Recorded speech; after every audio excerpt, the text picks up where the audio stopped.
Hello everyone, welcome to Sarvodaya classes. Sarvodaya classes में आप सभी का स्वागत है। हाल ही में भारत के कोच्चि में 46 नंबर की जो अंटार्कटिक ट्रीटी है, किसके लिए, सजेशन के लिए, उसकी क्या है, बैठक आयोजित की गई है।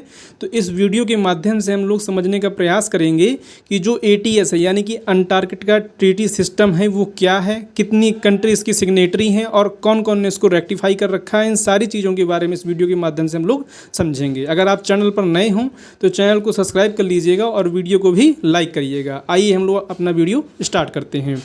देखिए, जैसा कि यहाँ पर आप देख सकते हैं, ये क्या है, एक आइकॉनिक पिक है कहाँ की, जो कोच्चि से निकल के आ रही है, जहाँ पर क्या है, ये मीटिंग हेल्ड हुई है। कौन हेल्ड कर रहा है तो ये भी हम लोग आगे भी देखेंगे।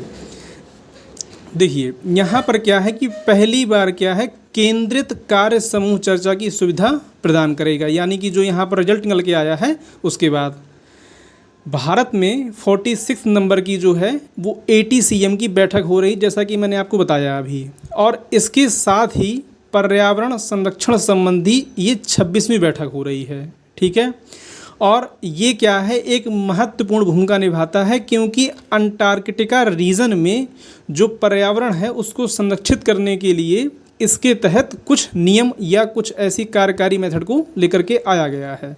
राइट, कौन इसका आयोजन कर रहा है तो पृथ्वी विज्ञान मंत्रालय जो है, मिनिस्ट्री ऑफ साइंस के जो केंद्रीय मंत्री हैं किरण रिजिजू, इनकी उपस्थिति में क्या है, ये मीटिंग हो रही है। कब से कब तक होना है तो 20 मई से लेकर के 30 मई 2024 तक केरल के कोच्चि में होना है, ये मैंने आपको बता दिया। साथ ही अगर इसमें बात करें कि कौन इसका आयोजन कर रहा है तो समुद्री अनुसंधान केंद्र यानी कि राष्ट्रीय ध्रुवीय और समुद्री अनुसंधान केंद्र तथा गोवा और अंटार्कटिका संधि सचिवालय इन बैठकों का क्या कर रहे हैं, आयोजन कर रहे हैं। इसमें करीब 40 देशों से 350 से भी अधिक क्या है, प्रतिभागी इसमें भाग लेने वाले हैं। राइट, अब यहाँ पर आप देख सकते हैं कि ये रीजन है जो आपका क्या कहलाता है, अंटार्कटिक कहलाता है।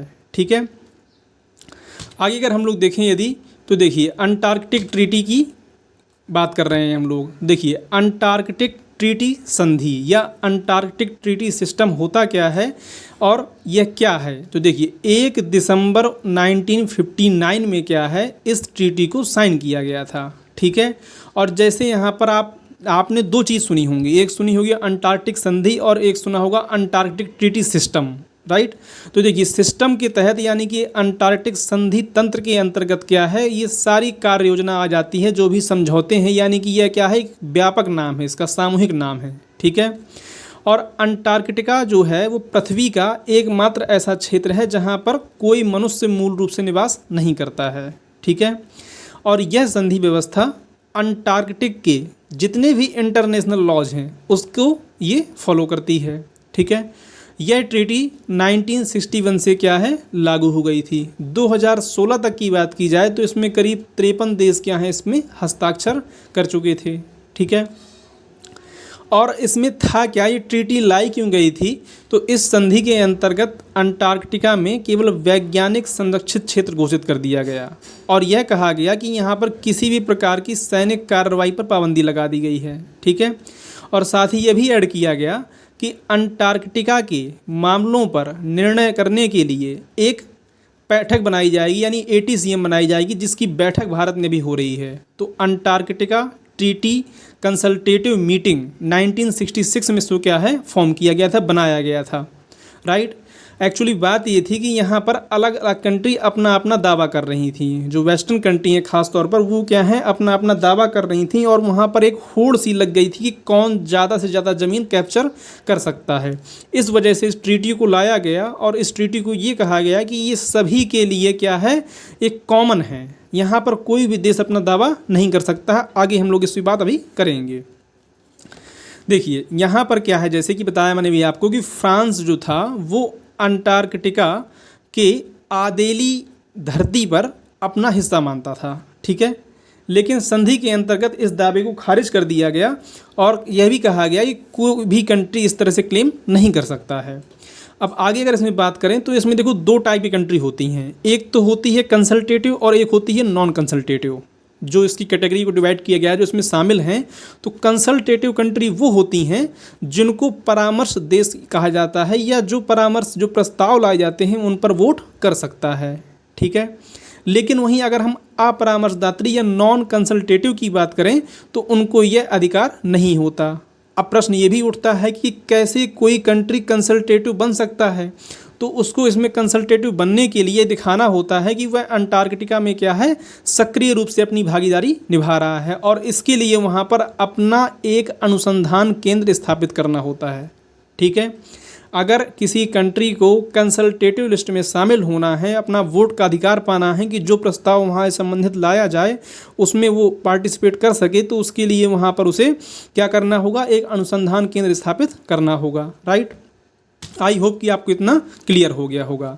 अब जैसा कि मैंने पीछे बताया आपको कि 1959 से, जो कि 1961 में लागू हुई, अब तक क्या है 56 देश इसमें क्या हैं, शामिल हो चुके हैं। राइट।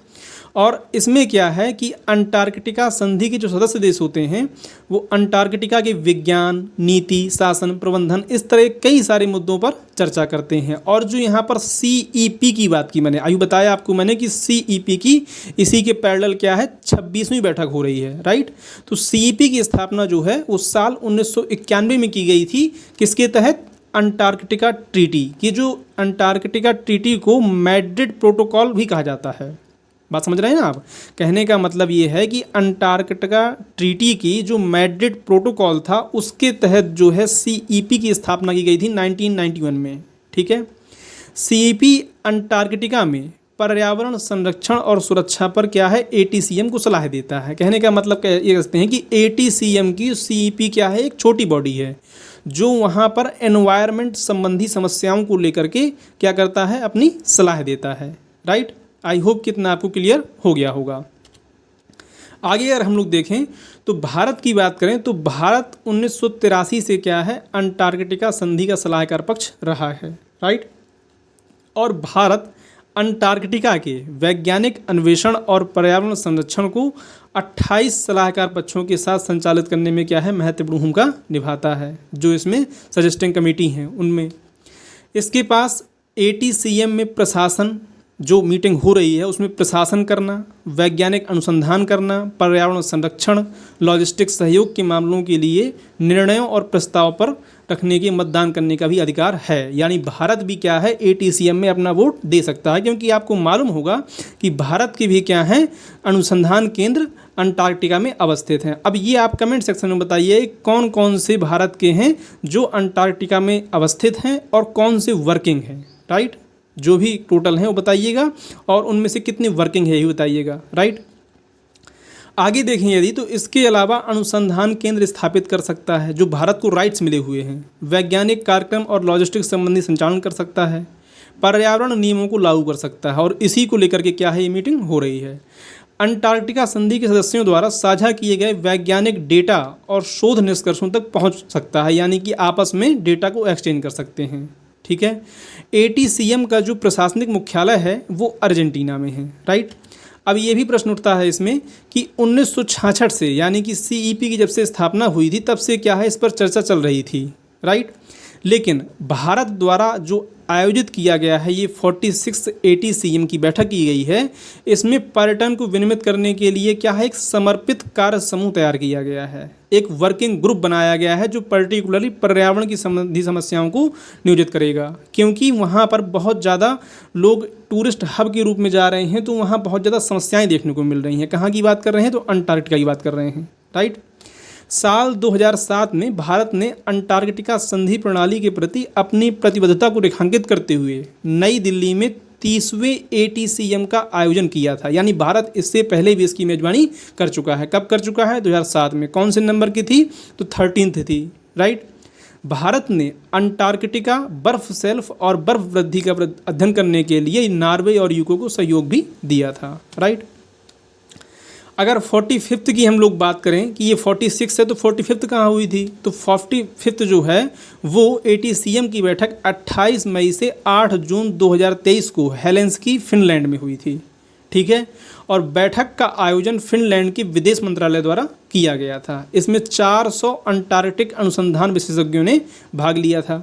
बैठक के मुख्य आउटपुट में जलवायु परिवर्तन पर एक घोषणा और अंटार्कटिक के लिए एक पर्यटन ढांचा विकसित करने के लिए एक कार्य समूह बनाने का निर्णय शामिल था। यानी कि 45 मीटिंग में ये चीज़ तय कर दी गई थी कि एक क्या है, हम लोग कार्य समूह बनाएंगे, और उसी का रिजल्ट है कि जो भारत में ATCM 46 की मीटिंग देखने को मिली है, वहाँ पर एक नियोजित कार्य समूह तैयार किया गया है। राइट, ये क्या था, हमारा कंप्लीट वीडियो था। आई होप कि आपको वीडियो पसंद आया होगा और इससे बहुत कुछ आपको सीखने को भी मिला होगा कि ATS क्या है और क्यों ये चर्चा में है। Thank you for watching. अगर आप चैनल पर नए हैं तो प्लीज़ चैनल को सब्सक्राइब कर लीजिएगा। Thank you.